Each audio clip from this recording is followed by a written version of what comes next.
Hey guys, so now we will look at the next functionality. Okay, that is we need to create a random food object and make our snake eat that food, and we should also grow the length of the snake. So let's see how we can build that kind of a functionality now. So what I will do, I will create a function that will actually help me to get some random food. Okay, so let me define a function called uh, get random food. Okay, so it will give me some coordinates where I should um, place the food object. Okay, so I will maybe I will return a food object itself. Okay, so let me generate some x coordinate for the food, and let me say math dot random into okay, so the food can be present in the entire region, so this width of the canvas minus this whatever is the cell width, because I don't want that food should be like this. So at least the food should start 50 pixels before. Okay, not on the extreme edge. Okay, so math dot random is going to produce a number between 0 to 1. I multiply it with the width minus the cell size, and I divide it by cell size so that it is in the range like 0 to uh, okay.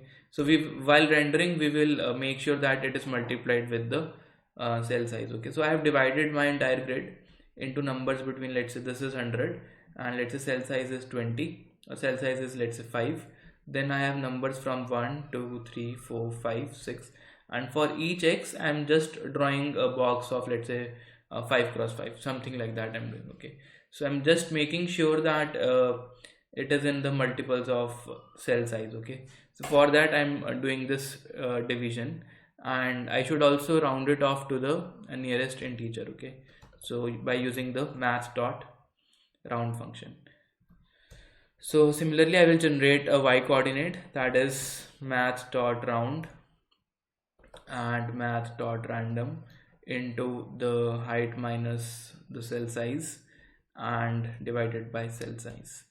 And I can say I have a food object where food equals to, it's a JSON like object, it's actually a JSON, and I say okay, the x coordinate is this, the y coordinate is this, and that's it. Okay, so maybe I can specify the color of the food, let's say color is red. Okay, something like this, and I can say return food. So this will give me a random food coordinate, and in my draw function I can draw this food. Okay, but we first have to call this function to get the food position as well. Okay, so that we should do in which method? So you think, and let me know. Okay, so what we will do, we will create a food object initially, and that object is a global object. It can be accessed in all the functions because we are not using the where keyword. So I will say okay, food equal to get random food, and in the draw function I must display this food object as well. Okay, so either I can call something like food dot draw. So for that I need to draw this function, I need to write this function inside the food, or I can just say pen dot fill rectangle, and here I can give the food dot x, food dot y, and the size of the food. Okay, so let's try to see what we get.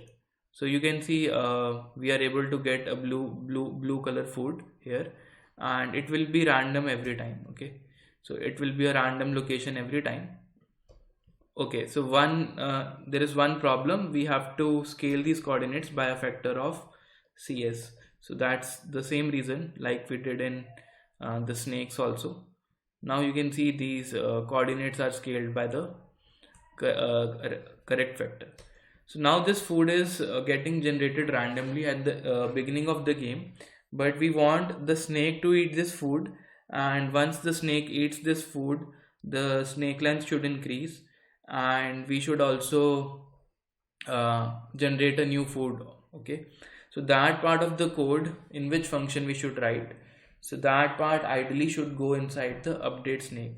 So here you will check if the snake is eating, or if the snake has eaten food, then we have to increase the length of the snake.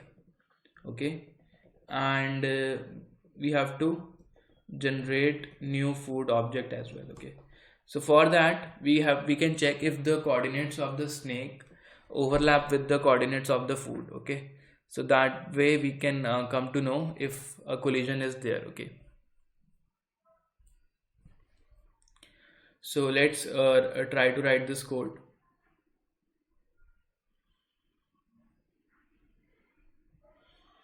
Okay, so if I can say, if the snake head, let me just copy this, paste here. If head x equals to food dot x, that is the x coordinate of the snake matches with the x coordinate of food, and the y coordinate of the snake matches with the y coordinate of the food. That means both of them are at the same location. You can do console.log food eaten by snake, and we can say food equal to get random food. So this will give us new coordinates, and draw function will draw the food at a new location. Okay, so let's see.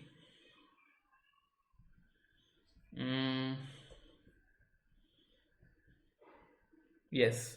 Okay, so there is one problem. The length of the snake is not increasing.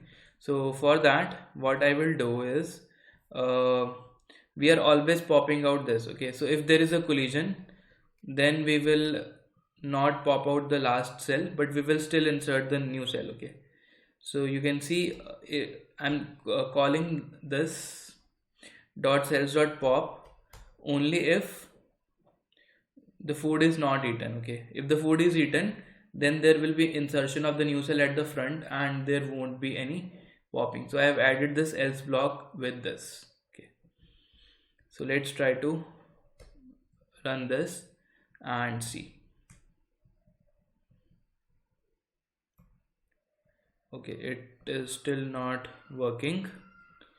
Let's see why it is not.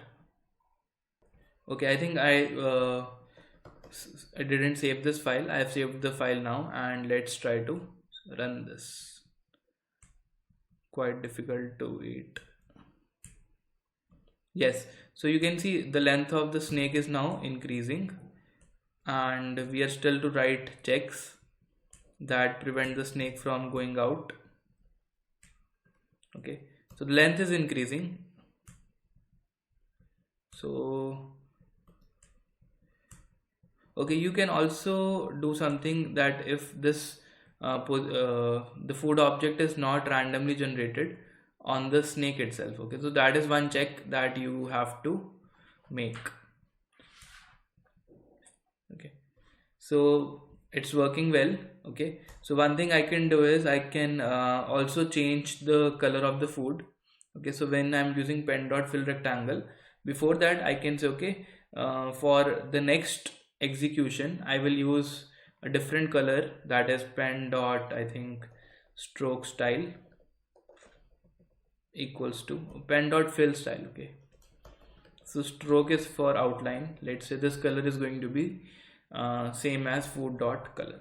Okay, so whatever the color food has, that should be there. Okay, now you can see we are able to generate food and eat it. So let's also write one thing, that is we will make the game as over when the snake goes out of the window. That's what we want to do next.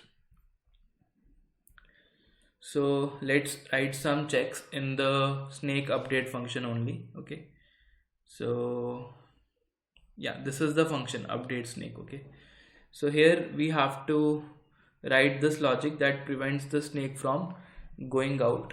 So we can find out what is the last x coordinate in the grid and what is the last y coordinate in the grid.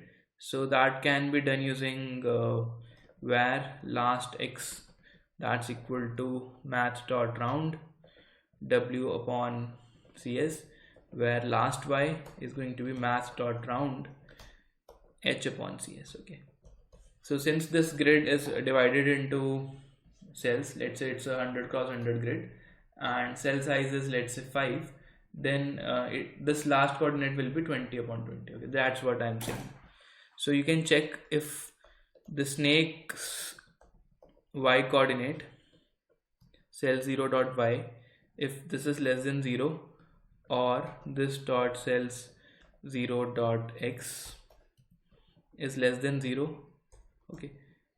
Okay, or it is greater than the last x. Okay, so or this dot cells 0 dot x is greater than the last x, or this dot cells 0 dot y is greater than the last y. Okay, so in all such cases you have to make sure that game is over. So game over equals to true.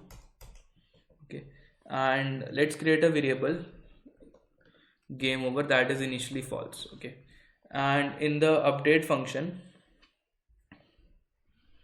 in the game loop, you can check. Okay, so if game over is true, you can stop rendering the screen and you can say clear interval f.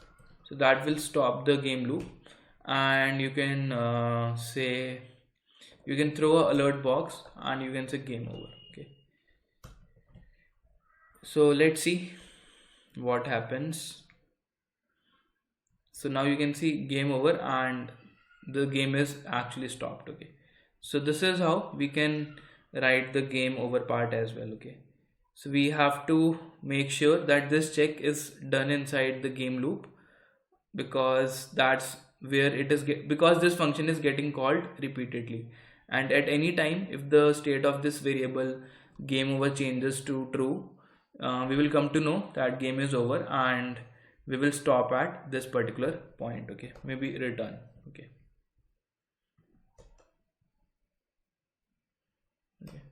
so that's how the game stops. Okay, we stop at this particular function. Okay, so that's all for this video, and now what is left is we can actually also add some images and scoring in this game, or maybe sounds also. So we will see those stuff in the next video.